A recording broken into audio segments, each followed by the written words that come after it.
Pernah kebayang nggak beli saham Apple, Microsoft, atau Google cuman $1 aja? Bisa loh. Mau tahu caranya? Simak video ini sampai habis.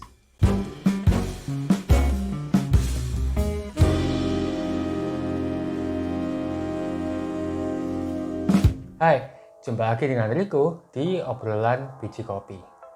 Di video kali ini aku akan bahas sebuah aplikasi untuk beli saham perusahaan-perusahaan US mulai dari $1 aja, yaitu GoTrade.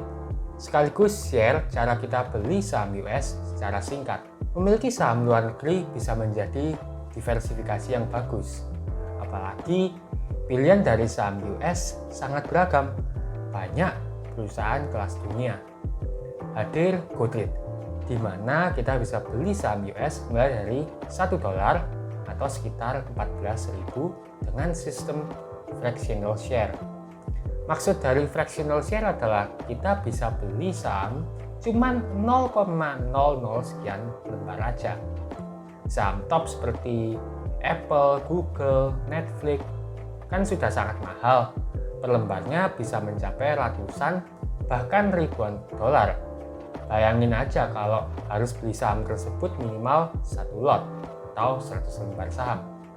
Bagi investor retail dengan modal pas-pasan kayak kita, bakal kesulitan. Nah, disinilah fractional share menjadi jawaban. Sejauh ini, GoTrade adalah satu-satunya aplikasi yang ku ketahui menawarkan pembelian saham US secara fractional untuk non-US citizen atau orang luar Amerika. Apa fractional share legal? Ya, dan nama kita tetap terdaftar sebagai pemegang saham yang sah. And yes, kita tetap dapat dividen sesuai dengan jumlah saham yang dimiliki. Untuk masalah legalitas, GoTrade adalah aplikasi asal Singapura dan sudah diawasi oleh Labuan FSA. Semacam OJK-nya Malaysia. Saat kita membeli saham, pembelian kita tidak diproses oleh GoTrade, melainkan ada clearing brokernya, yaitu Alpaca Securities. Alpaca sendiri adalah sekuritas asal Amerika yang sudah teregulasi oleh FINRA. Dan seperti semua broker berlisensi di US, dana investor dijamin atau diasuransikan oleh SIPC hingga $500.000. Jadi GoTrade di sini fungsinya sebagai perantara untuk investor dari luar US. Kalau semisal GoTrade ini salah manajemen dan bangkrut, kita bisa langsung masuk ke Alpaca Securities untuk memanage account kita.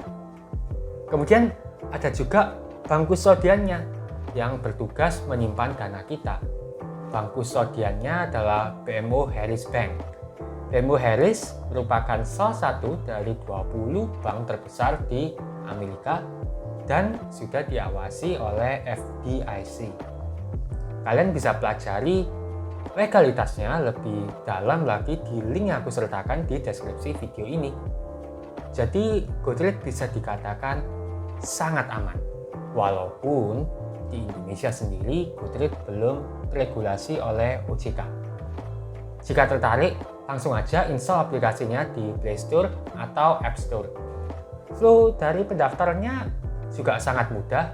Kita cukup foto KTP atau paspor, kemudian ikuti aja langkah-langkahnya dan akun kita sudah jadi. Oh ya, saat mendaftar, jangan lupa untuk masukkan kode referral di bawah ini untuk mendapatkan saldo deposit $2. Deposit $2 tersebut bisa langsung kamu belikan saham US. Minimal deposit di GoTrade juga kecil, mulai dari $10 aja atau sekitar 150.000, dan pembayarannya bisa menggunakan virtual account-nya BNI, BRI, atau Mandiri tanpa fee deposit.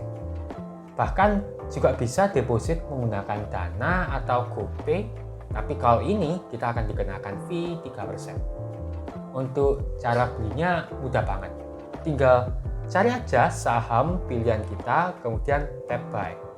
Masukkan nominalnya dan nanti swipe untuk mengkonfirmasi pembelian kita. Kemudian selesai. Sekarang kita sudah punya saham US. Mudah banget kan?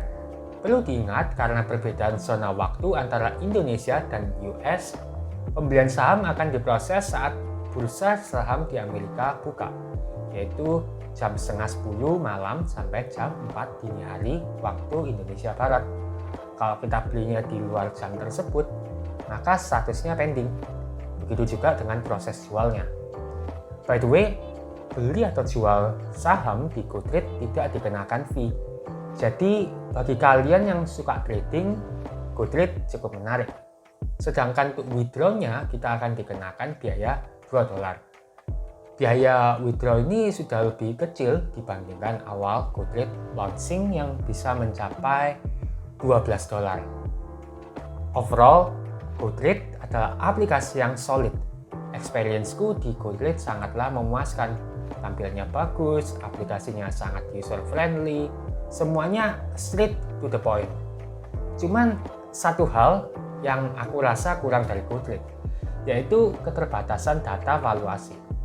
Karena data yang disediakan oleh GoTrade ini sangat terbatas, sehingga kita harus masuk ke website lain untuk analisa fundamental, melihat laporan keuangan, dan lain-lain. Oke, aku rasa cukup sekian video kali ini. Apabila kalian punya pertanyaan, bisa tulis di kolom komentar. Like dan share video ini jika bermanfaat. Jangan lupa untuk subscribe dan nyalakan notifikasinya, supaya kamu tidak akan ketinggalan video terbaru dari obrolan biji kopi. I'll see you in the next video.